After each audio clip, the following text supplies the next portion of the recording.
yung working place namin. Rehicalion Palve Loquiscos. Rehico to in short. Ito. Ayan, hospital namin yan. Diyan kami mag-work by Monday. Kasama ko ito si Mitchie, yung partner ko. Ayan.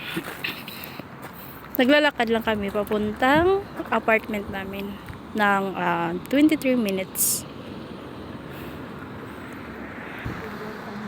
Yun.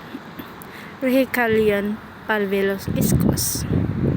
Maganda ito kapag springtime at saka autumn. Dito kasi kapag spring mag-green ito lahat. Green. Kung autumn naman nag-yellow ito.